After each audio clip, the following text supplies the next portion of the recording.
Watching TV has changed over time. Streaming has become the new norm. That's why Golden State Media Concepts television podcast dives headfirst to the world of cord cutting. Want to be on the loop of what's hot in Netflix? Or if it's not a preference, what about original shows in Hulu? We've got you covered. Join us as we fill in the blanks and talk about movies to stream and what show you should be binging. This is the Golden State Media Concepts television podcast.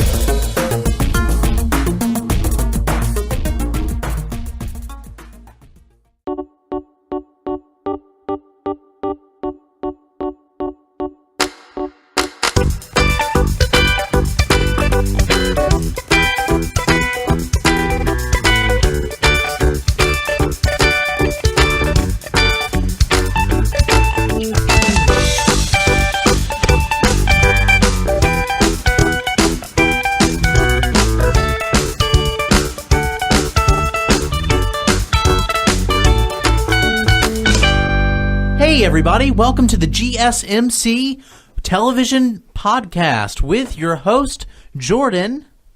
Shay Northrop. And Ravina. Jordan Giles. Welcome back, everybody.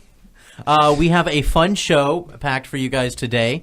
We talked about Mascots last week, and we were going to go ahead and carry on and talk about it this week as well. Along with that, DC Legends from the CW channel has its first season on Netflix. So we're going to, I guess, discuss that too. It's going to be a Netflix Power Hour. Yeah, but first we're going to start with an icebreaker. What show do you guys think shouldn't have been canceled? Ooh. Okay, I'm going to go last. Okay, can I go first? Please do. Mike and Molly. Mike and Molly. Got canceled. I don't know about this You know, show, but I've with, heard the title before. Mike and Molly is just about You know the girl from Bridesmaids? Melissa McCarthy. Melissa McCarthy. That she's like known for Bridesmaids, and after that she's just made it in life. Well, She's actually more or less. The Heat, Ghostbusters. No, but she was in Bridesmaids first before all those shows came out. Right, that's the one that got her mostly popular, but I don't think got her foot in the door. I don't think too many people like her work outside of that. My parents will have watched The Heat more than any other movie. Really? Is The Heat good? I liked The Heat. I was a fan of it. Mm-hmm, I went and too. saw Identity Thief in theaters thinking it was going to be funny. I watched that too. That's not as good. I hated it. Well, that one people unanimously agreed. The Spy, though. The one Everything was given away in the trailer for that movie. Yeah, exactly. And then there was, what was that other one that she was in that was terrible? Tammy? She was in Tammy, right? That was pretty bad. Yeah, that... I don't know, guys. I'm just a supporter of her. I go watch every movie she's in. I like her. You know I'm why? glad people do like her. The reason why I like the show is because it's a family show. Oh, So, like, cool. after work, my dad would always have it on the TV, and it's like we all just have a huckle with it. What network was it on? I think, well, in Canada, I think it was on what's that? CBS. CBS, or also the CW. It's the same channel as DC Legends. Oh, so CW. Oh, yeah. Mm-hmm. Yeah. That seems like the that's kind of American thing that too, would, yeah. Be on CW. How about you, Jordan? Okay, so I think mine is going to be a little bit more recent. So I'm stuck between actually two Rob Lowe shows. I am. Can I pick two because it's kind of in the same vein here? First of all, I really liked The Grinder. I thought that it was really finding its stride and it was really hitting it home, and it became very entertaining.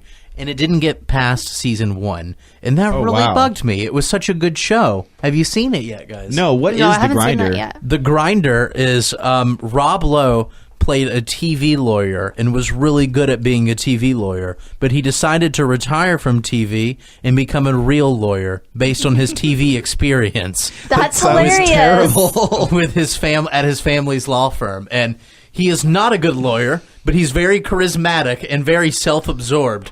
So it kind of comes into play that... And then it has now inspired Jordan to be a lawyer. That's what it sounds like. No. You know what that reminds me of? My cousin Vinny. A little bit. What about it? Just an awful lawyer, I suppose. Yeah, well, he's He's not too great at it, but because of his star power, people usually give him more credit than he deserves. So that's great. It's really entertaining. Actually, his biggest fan, his kind of, lackey, is the same lackey from Eastbound and Down and Haters Back Off. Oh, interesting. Yeah. So he's kind of a typecast.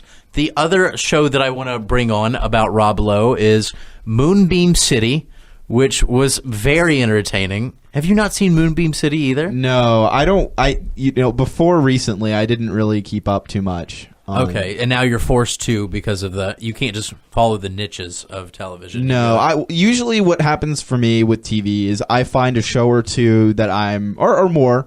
I find a group of shows that I really like, and I stick with those shows. You know what I mean? You guys thought, it sounds promising, the Grinders, synopsis, it right? It sounds like something I'd be interested in checking out. Wait till you hear Moonbeam City is an animated comedy with Will Forte and Rob Lowe. They're cops in the city that basically it's styled and animated, and it's like the 80s, like an 80s, with synthesizers, with this neon animation. When did this show come out? This was actually last year, and it was hilarious. It was that's a really popular thing with the internet and media right now is just going back to the 80s. And this wasn't so much as the 80s, but it was stylized as 80s, like what we thought was cool future back then. Right. Moonbeam City's biggest export is lasers. So they're kind of cops, and at the same time, Rob Lowe plays this cool, hot, he's basically the Grinder, but in cop form. And Will Forte is this loser that at every opportunity, life screws him over. Nothing works out for him. And both the series, maybe there was a miss in an episode, but as they went on, I kind of felt like they were going up. They were continuing this consistently getting better path, and it was really heartbroken to see them go. I'm sorry to hear that. That does sound like an interesting show. I'm definitely going to have to check out the latter, the Moonbeam City. Moonbeam City, yeah. I'll even pull up a picture for you. What's yours? I have to say for mine, and I don't know if it necessarily got canceled or if it was more of one of those things where they only had 6 episodes and that was all that they were given. Firefly? No, so there was kidding. We'll talk a little. I think Jordan and I kind of talked a little bit about how we both had to not say Firefly. Yeah, that was. And I tried to go up with some more recent things that I felt were unjust. Well, mine is not. Oh, that does look really cool. Yeah, it was. I would watch that. I'm showing right now, Shay, some Moonbeam City pictures. So there was an old show. It came out in 2006, and it was only around for 6 episodes on BBC 3 called The Snuff Box. Have you ever heard of it?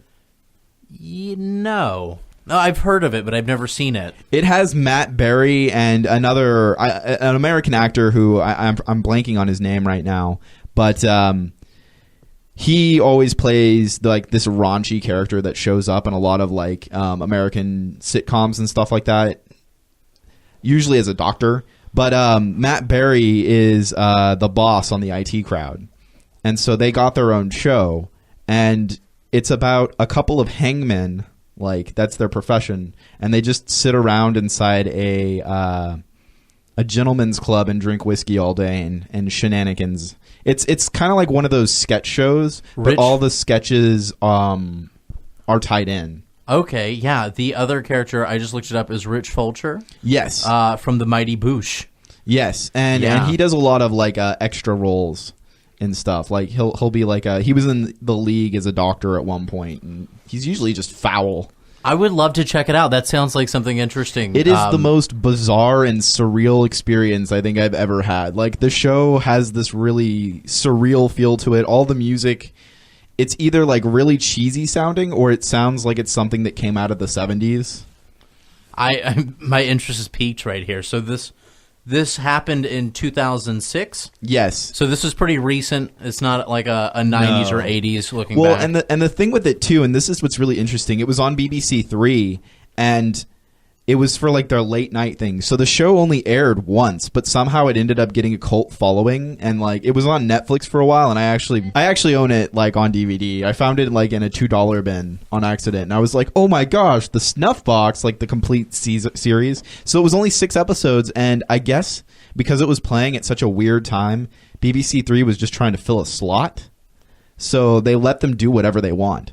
So the show is really like not graphically violent, but there's a lot of like nudity. There's a lot of like profound language. Like they almost take it too far, and I think that they were trying to see how far they could take it before BBC's censorships would like cut them. You know, like I really think that this was like kind of like a statement against the, you know, whatever the British rating board is. That's really interesting. So they were basically just had free reign, like, we just need to fill it up, and they decided, yeah, well, come on, let's prove them that's a terrible idea to give us. And it's such a weird show. Like, I don't know, like it puts me in a tizzy. In a tizzy. Jeez, I didn't know it was this serious. So we're going to be coming up on a break. When we get back, we're going to talk to you guys about Mascots. And we have a lot to say. Oh, definitely. Oh my God, I'm excited, and we do. Mm-hmm. Yes. Tired of searching the vast jungle of podcasts? Now listen close and hear this out. There's a podcast network that covers just about everything that you've been searching. The Golden State Media Concepts Podcast Network is here.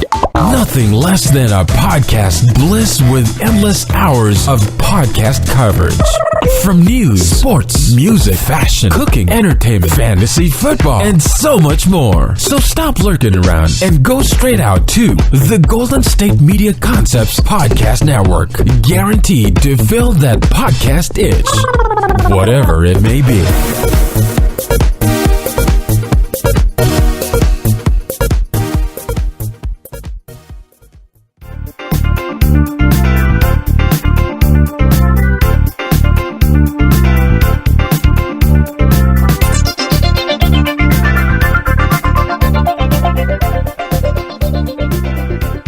Hello, everybody, and welcome back to the GSMC television podcast.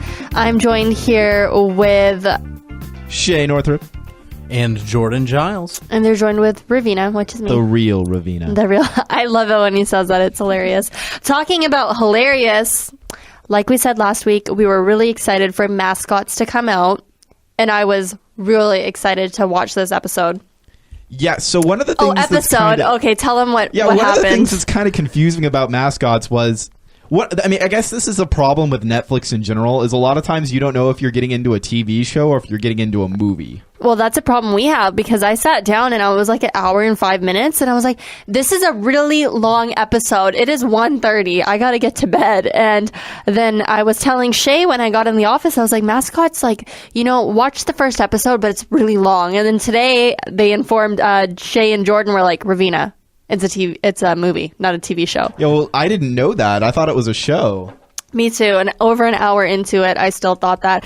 But besides that, I'm happy to know it's a movie, because as I was watching it, I was like, how is this going to play out as a TV show? Because they kind of did everything a mascot's going to do in the highlight of its career, right?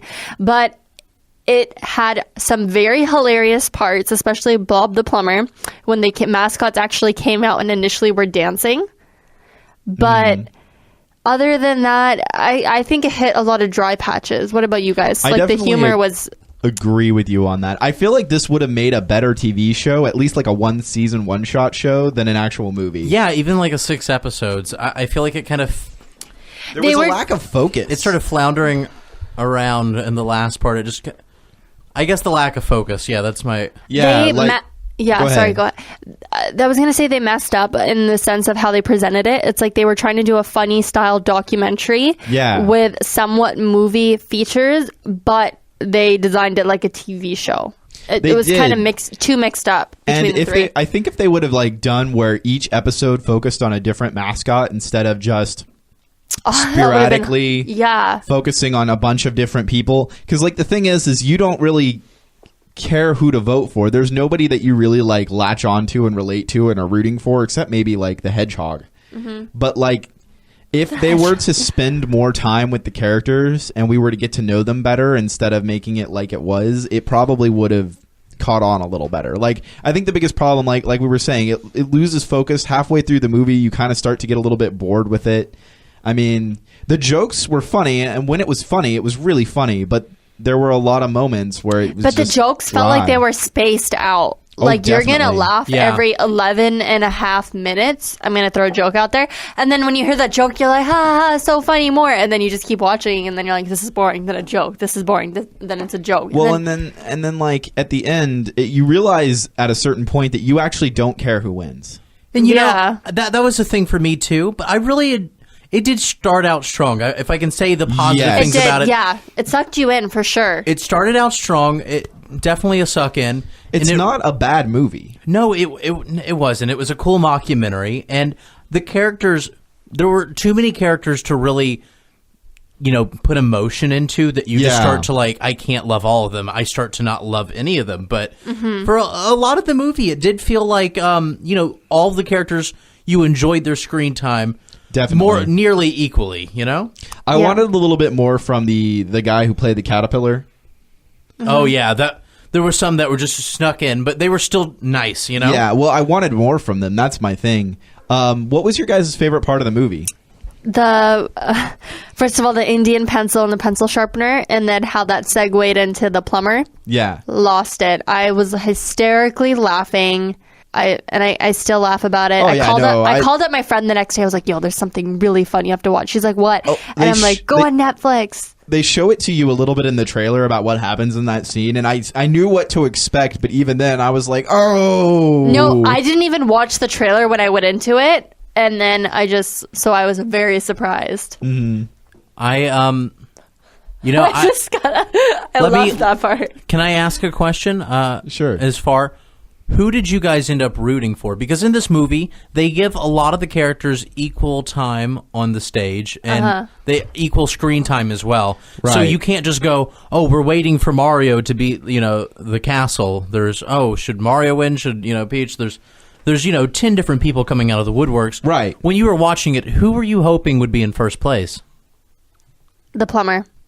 I was on the same boat. I wanted the plumber. I feel like that was the longest scene that they showed. I feel like the hedgehog deserved it, but we all seem to like the plumber the best. It was just funny how the little piece of poop pops out. I think that it became a competition of who you would feel the most sorry for in the movie, Oh, okay. Where, like, each person was pitiful in their own way, with being, like, trashy with tire marks all over her, to somebody having a marriage problem, to someone just suffering loneliness. Yeah. And it kind of became this competition of who do you feel sorry for the most?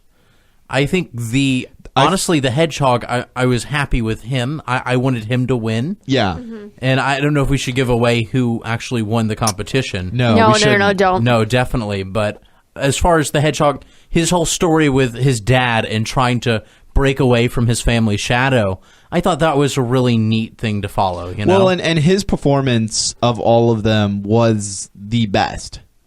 Yeah. When it came down to it. I think my favorite part of the movie, though, was the armadillo, because she's an interpretive dancer, and I always think that, sometimes interpretive dance can be a little bit too ridiculous. And they did a good job showing you, really tackling how ridiculous that could be. It was really cool, and I liked the music and everything, and then all of a sudden, it's just what is communication? What was it, what is communication? It's herself in this, country accent, this, this, very, very country accent, asking herself these weird questions like, where am I? Who am I talking to? Yeah. It's her having a phone conversation with herself. With like a robot. Yeah. There's like a That robot was on the other funny. end. But the funniest part is it's just what is communication? And then it cuts to the next scene. And I look over because I had my friend Josh over at the time. And we just look over at each other and busted up laughing. And because we had a teacher that was kind of into that new age stuff. Yeah. And so I look over at him and I'm like, I think Darcy would approve. And he just busted up. I think that it did a really great job of just kind of maintaining everything that the movie set out to make fun of. Yeah. It made fun of it thoroughly and just satisfyingly. The interpreted dance from the armadillo really did bust me up, and it did make me feel like, oh my god, yes, this is interpretive dance. This is to a T what I feel like whenever I'm watching someone go, what is life? Xavier Renegade Angel. For sure. Yeah. Now, I think another thing that I really liked about it, too, was the furry that snuck in. Oh, just every once in a while having the furry trying to... there was a lot of things to love about it. I even forgot about that part. Now that I'm thinking about it, it's a very likable movie. I think it definitely has its dull moments and it definitely has its problems, but like I think it's a solid movie. Like I would put this on my shelf. It's definitely a Netflix original because it's very unique. Yeah, well, and they use a lot of the cast members that Netflix original shows like to use. It's a shelf movie. It's a shelf movie. I think that's a good way to say something is, can that be your new thing? It's a shelf-worthy movie. I mean, sure. Yeah. What would you give this on a scale of 1 to 5?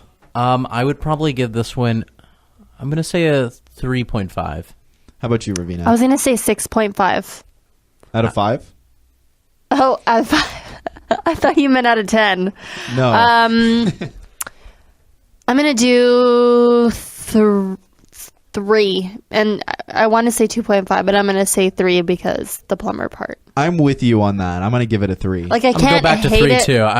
I may sound easily influenced here, but I was debating it in my head whether or not. Yeah, so it's kind of it like... does confirm because the ending did falter a bit. But yeah. I know talking people about it, it's hard not to give it a higher rating because there were so many enjoyable There was moments. good moments. It's unique, but talking about it, we're kind of like, yeah, like, we loved, it's a good thing, but it's like a 3 out of 5. It's not, have you guys seen the movie Gone Girl?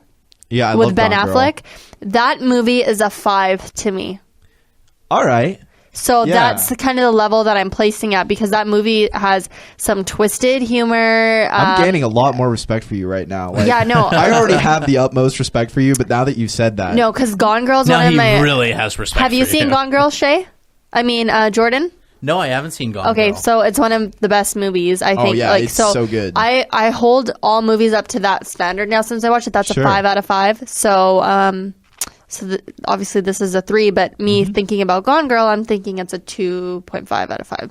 But definitely, I think everybody should go watch it. It's a great family. I wouldn't say a family No, flick. I No, wouldn't say a I'll family take that film. back. I feel like it's fun that we have our rating and then we have our final rating once we have time to think about it. Like once we've heard everyone else Locking and it talked about in. it, it's like, well, no, never mind. It's definitely a 3. It's you Yeah. know what I mean. Well, let this be known, ladies and gentlemen, that for once on the GSMC television podcast, we all are in agreement. And on that note, we're going to cut it to a break. When we get back, we're going to talk to you guys about DC Legends. Stick around. Want to find out what movies to go see? Then check out the GSMC Movie Podcast. It's your ticket to the latest movies, whether it's a new blockbuster event, romantic, comedy, or action flick. This show has got it all covered. They talk some what to go see now. Don't bother. What's hot on Netflix and everything in between. That's gsmcpodcast.com/movie-podcast. When it's all about the movies, it has to be this new show. Don't forget to like them on Facebook and follow them on Twitter. Visit gsmcpodcast.com for more info.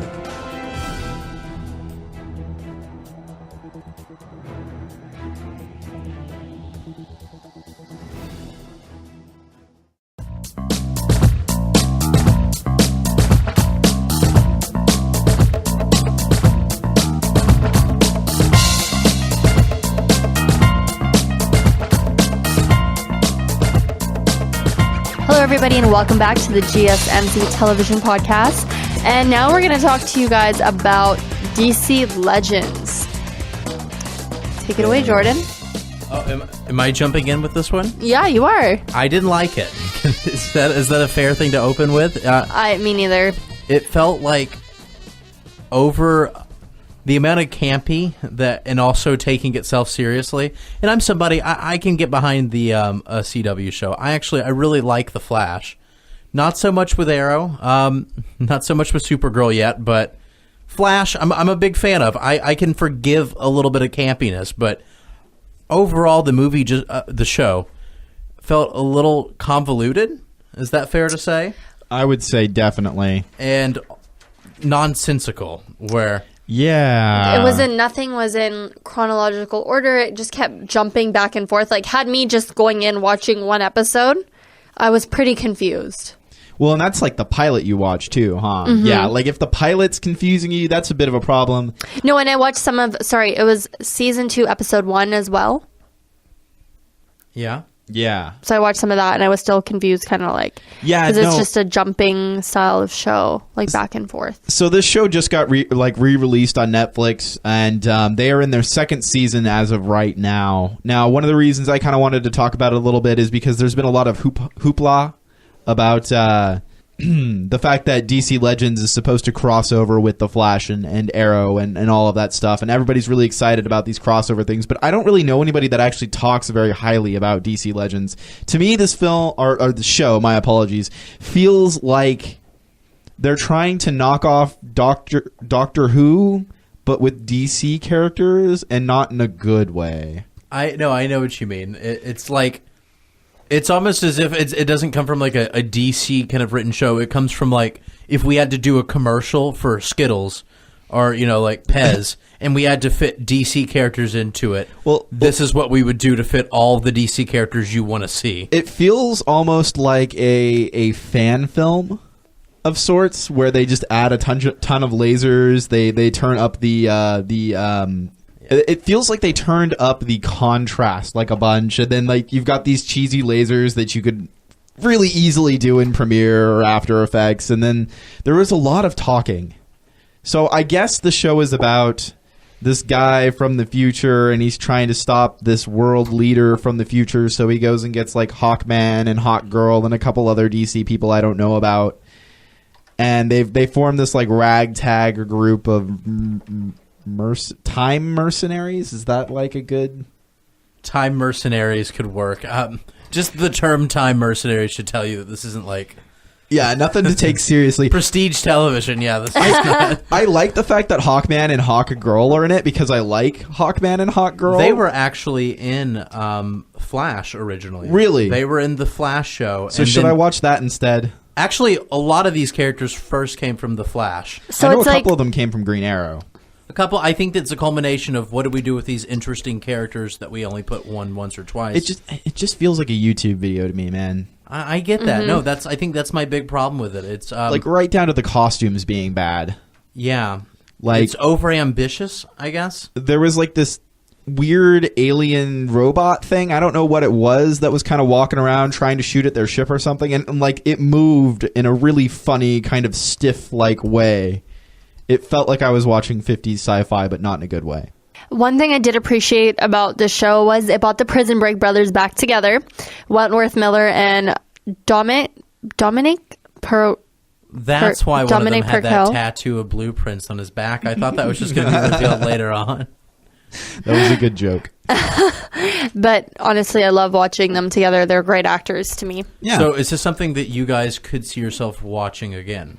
I liked the spaceship, and I liked the shooting. I feel like if I gave it another chance and it wasn't so over the top, like if they found their stride, I might give it a chance.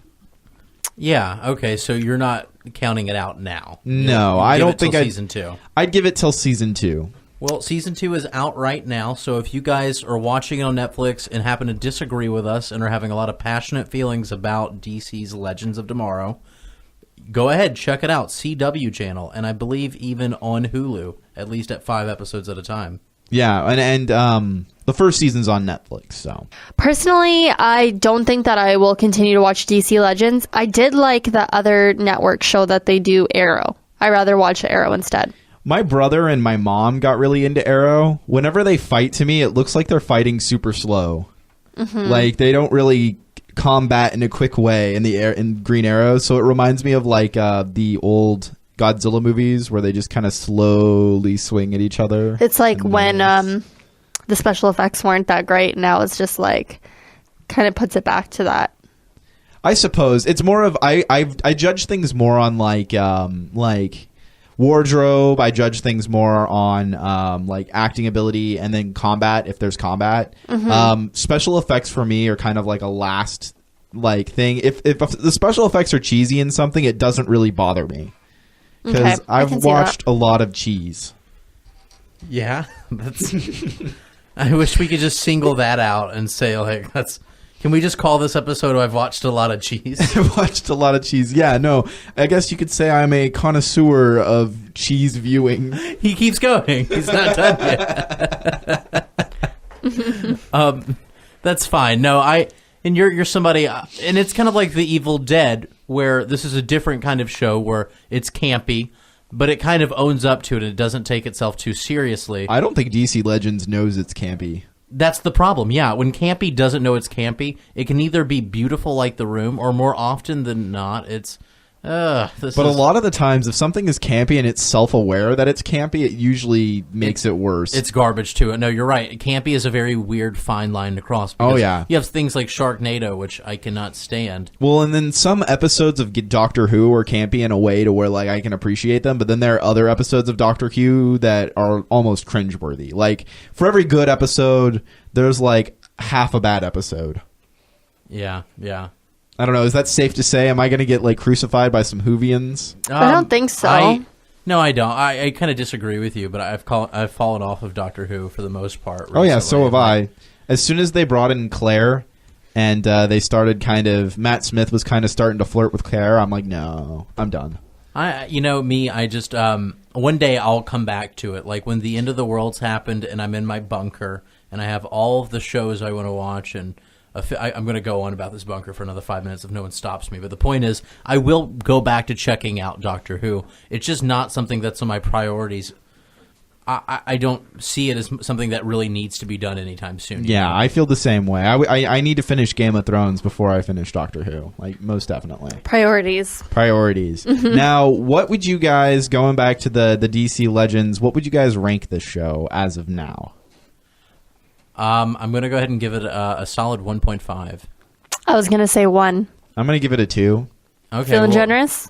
I don't know if it's generous. I don't think it's garbage, but I don't think it's good. Oh, sorry. No, I have to go to 2 because the Prison Break brothers are in there and I love them. Okay. So we have 2 2s and a 1.5.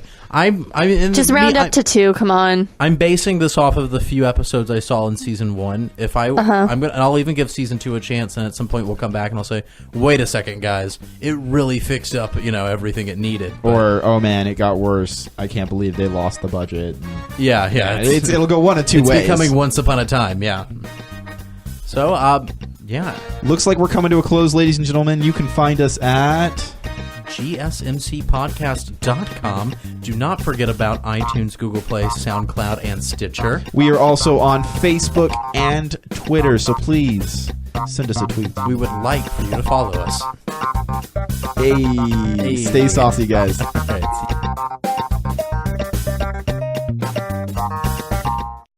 You've been listening to the Golden State Media Concepts Television Podcast, part of the Golden State Media Concepts Podcast Network. You can find this show and others like it at www.gsmcpodcast.com. Download our podcast on iTunes, Stitcher, SoundCloud, and Google Play. Just type in GSMC to find all the shows from the Golden State Media Concepts Podcast Network, from movies to music, from sports to entertainment, and even weird news. You can also follow us on Twitter and on Facebook.